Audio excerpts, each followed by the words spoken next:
देश की सोच में आज चुनावी फंडिंग के बारे में चर्चा करेंगे। हमारे देश में चुनाव के दौरान प्रत्याशी गली गली से व्यापारियों से चंदा इकट्ठा करते हैं, उसी चंदा को लेकर के प्रचार करते हैं। उसी तरीके से राजनीतिक पार्टियों को भी बड़े बड़े व्यापारी या छोटे व्यापारी और बहुत सारे लोग चंदा देते हैं और उसी चंदे से राजनीतिक पार्टियां अपना रैली, प्रचार इत्यादि करती। जाहिर है, लोग कहते हैं, एक बहुत बड़ी कहावत भी है, एक हाथ से दो, एक हाथ से लो। तो जो भी चुनावी फंडिंग में सहयोग करता है, कुछ न कुछ उसकी आस होती है, उसकी इच्छा होती है, उसकी चाह होती है कि हमारा फायदा होगा। हर व्यापारी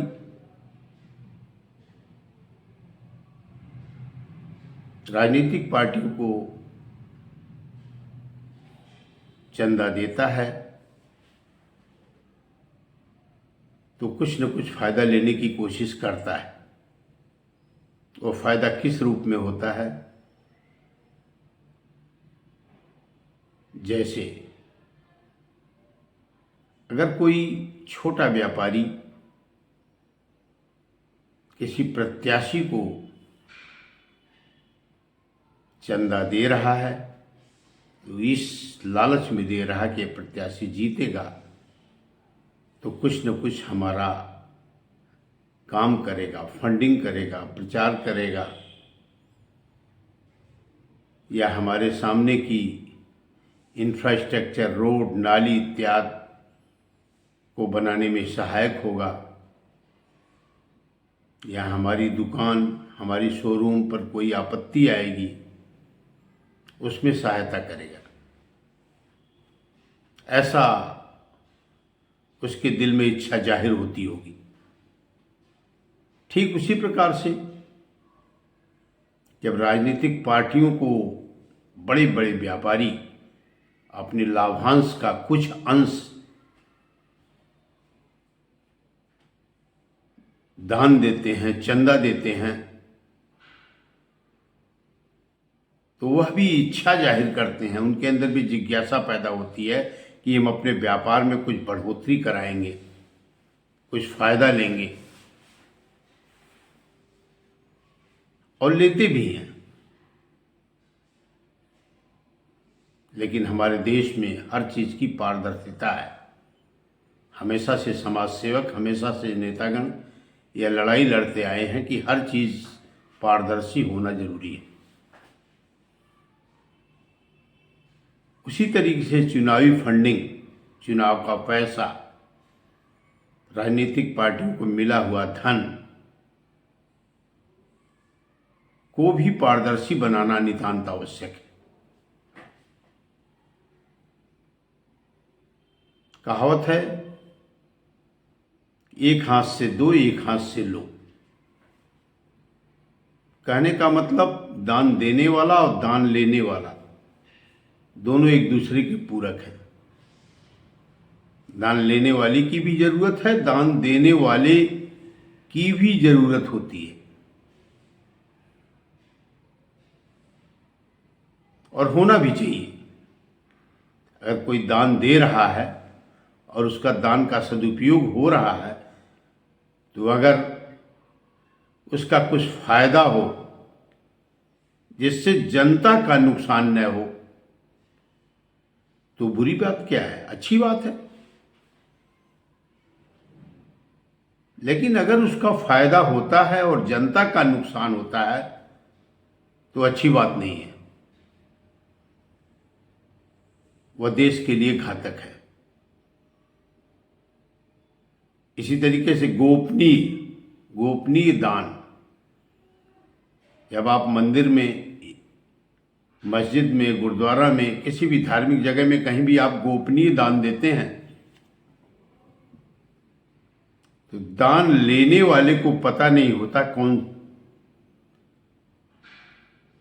दान दिया है, किस सज्जन ने दान दिया है। वह अमीर ने दिया है या गरीब ने दिया है, उस मंदिर के ट्रस्ट को नहीं पता होता। लेकिन जब कोई राजनीतिक पार्टी को दान देता है और राजनीतिक पार्टी उसको जानती है कि इसने दान दिया है और उस दान की रकम को लोग नहीं जानते, देश की जनता नहीं जानती, तो उसका साझापन व्यापारी और राजनीतिक पार्टी के बीच होता है। जाहिर है राजनीतिक पार्टी उसके हित में कुछ न कुछ काम कर सकती है, या व्यापारी अपने हित में कुछ न कुछ काम करने के लिए उसे दबाव आड़ में डाल सकता है। ऐसे में जरूरी है कि चुनावी चंदे का लेखा जोखा देश के सामने रखा जाए। चुनावी चंदे का खर्च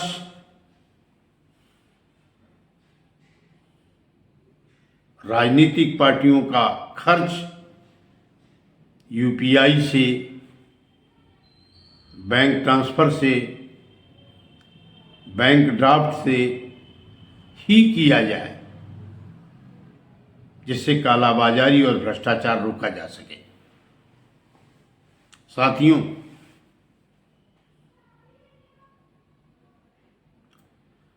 राजनीति बहुत ही अच्छी चीज है,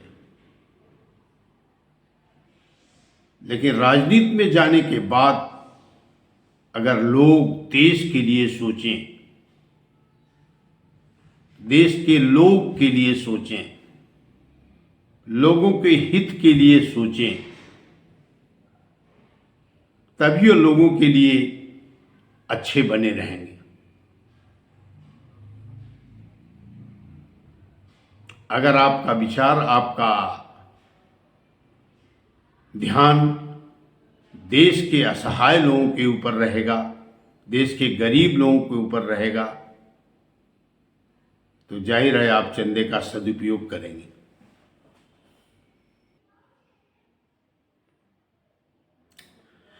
अगर चंदे का हिसाब होगा तो व्यापार में मिला हुआ काला धन चंदे के रूप में राजनीतिक पार्टी को कभी नहीं मिलेगा।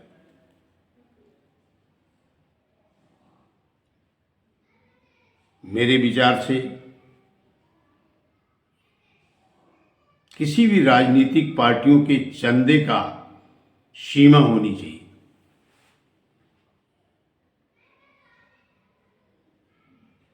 राजनीतिक पार्टी कोई व्यापार नहीं कर रही है कि उसे अनगिनत चंदा मिलना चाहिए, उसे उतना ही चंदा मिलना चाहिए जितने से उसका काम चल जाए। और आजकल तो बहुत सारे सांसद, बहुत सारे विधायक खुद इतने बड़े व्यापारी हैं, उन्हें चंदे की कोई ज़रूरत ही नहीं, और राजनीतिक पार्टी वैसे ही चला दे।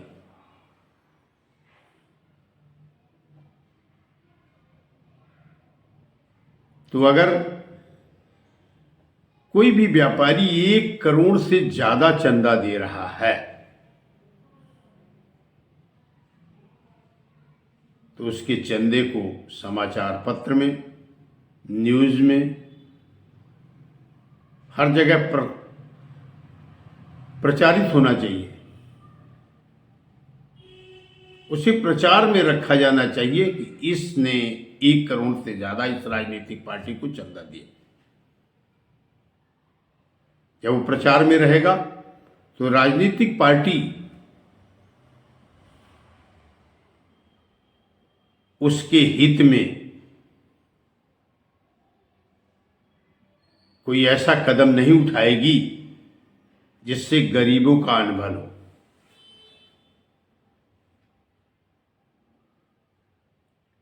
अगर उसके हित भी करना चाहेगी तो ऐसा करेगी कि कोई अंगुली उठाने वाला न हो। कहने का मतलब अगर टेंडर उसको देना भी चाहेगी तो टेंडर देने में बिल्कुल पारदर्शिता बरतेगी, बिल्कुल गोपनीयता नहीं बरतेगी। उसके हर पहलू को मीडिया में प्रचारित करेगी, मीडिया में दिखाएगी। साथियों, चुनावी बॉन्ड जो 2017 में सरकार लेकर के आई थी,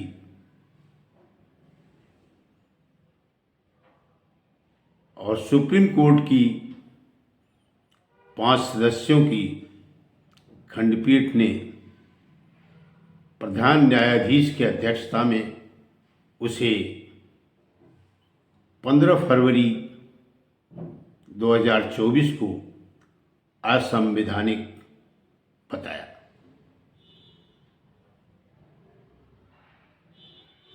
यहां पर एक प्रश्न खड़ा होता है कि आखिर में गोपनीय ब्रांड की जरूरत क्यों पड़ी। ऐसा नहीं कि किसी पार्टी का नाम नहीं लूंगा, किसी भी पार्टी के लिए गोपनीय ब्रांड की जरूरत क्यों पड़ी।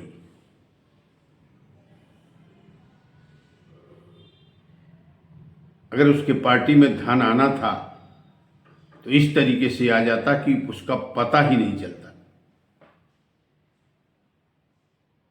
तब भी कुछ हद तक सही है। इससे क्या है कि देश की जनता चुनाव के दौरान खर्च किए गए पैसे से अन्यून हो जाती है। पारदर्शिता सही नहीं दिखती। कहने का मतलब एक आदमी 10 करोड़ रुपए खर्च करेगा, एक आदमी 1 लाख रुपए खर्च करेगा, तो जाहिर है 10 करोड़ वाला प्रभावी होगा, 1 लाख वाला चुनाव में प्रभावी नहीं होगा।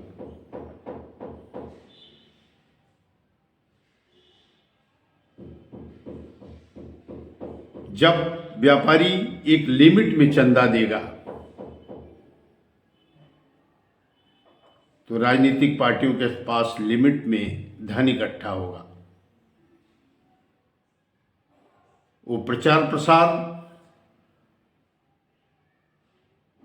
लिमिट में करेंगे तो दूसरे प्रत्याशी भी लगभग उनके बराबर खड़े होने में समर्थ होंगे और लोकतंत्र दिखेगा, एक तरफा नहीं दिखेगा। आप देखिए चुनाव में किसी किसी के रैली में वीआईपी बंदोबस्त और किसी किसी के रैली में बंदोबस्त की कार्रवाई बहुत ही कम है। क्यों? हर चीज पैसे से है। आप चाहें तो पैसे से कई बसें रैली में डिटेल कर दें, लोगों को किराया दे दें, लोगों को कुछ धन दे दें इकट्ठा होने के लिए, जिससे रैली बहुत बृहद हो, सफल हो जाए और घर पे बैठे देखने वाले लोग प्रभावित हो जाएं कि जनता इनके साथ है।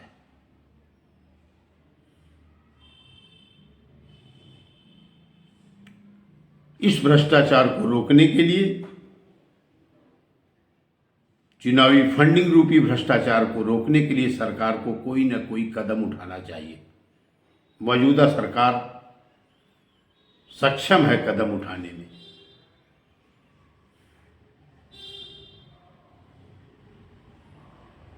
जिससे कोई भी व्यापारी 1 करोड़, मैं 1 करोड़ कहने में हिचक रहा हूं, कोई न कोई मानक ऐसा रख दिया जाए कि इससे ज़्यादा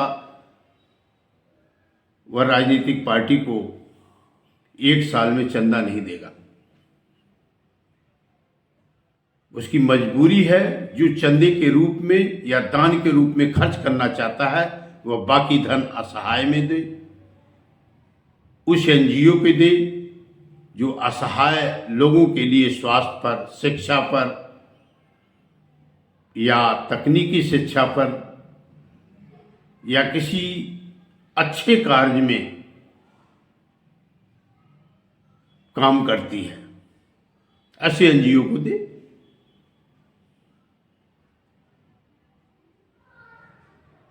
मैं आम जनता से भी विनती करूंगा, सभी समाज सेवक से भी विनती करूंगा, आप सब भी इलेक्शन कमीशन की वेबसाइट पर राजनीतिक पार्टियों के चंदे के बारे में देखें, समझें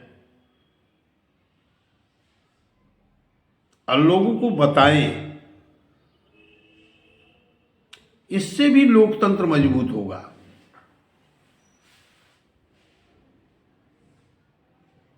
इससे भी जन जन मजबूत होगा। लोगों के अंदर दिल में यह जगेगी कि इनके पास धन ज़्यादा था, इनके पास धन कम था, यह धन का उपयोग करके जीते हैं।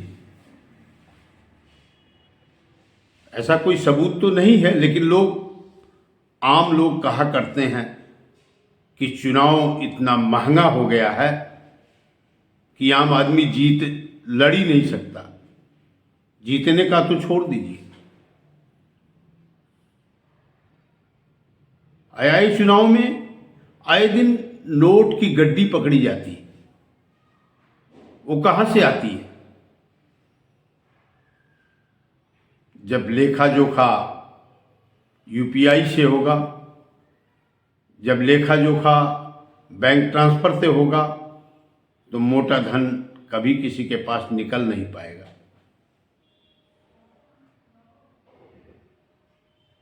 साथियों, देशवासियों, वीडियो बनाने का मतलब था कि समाज सेवकों को जगाना,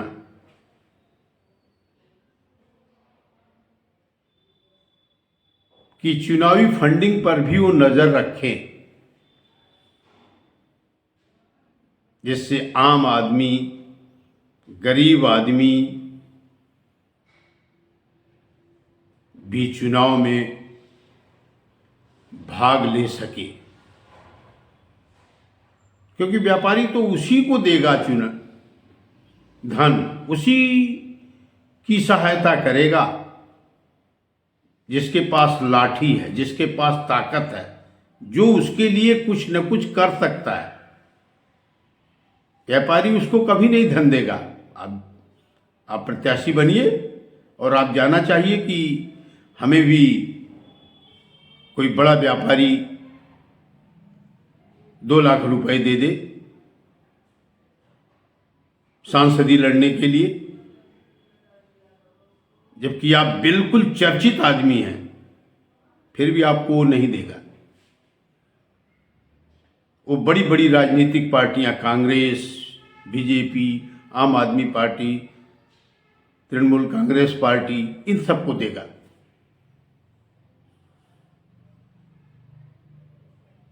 क्यों? कि वो समझेगा इन सबसे हमारा भला होगा और इन सबके ही कैंडिडेट जीतेंगे। यह बेशक चर्चित हैं, ये जीतेंगे नहीं, उनके पास इतना धन है, वो एडवर्टाइजमेंट में इतना पैसा खर्च कर लेंगे, प्रचार में इतना पैसा खर्च कर लेंगे, लोगों के ब्रेन को वॉश करने में इस तरीके से सक्षम हो जाएंगे कि ये तो जीत ही नहीं पाएगा, इसको पैसा देने से फायदा क्या है। साथियों, चुनावी चंदे की सीमा होना नितांत आवश्यक है। उसी तरीके से राजनीतिक पार्टी के पास चुनावी फंड की सीमा होना भी नितांत आवश्यक है। यह मेरा निजी सुझाव है।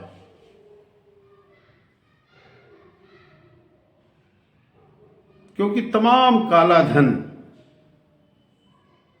भी ऐसे जगहों में खपत हो सकते हैं, ऐसा मेरा अनुमान है। और हमने अपनी जिंदगी में 4-5 साल में प्रचार का ताकत देखा है।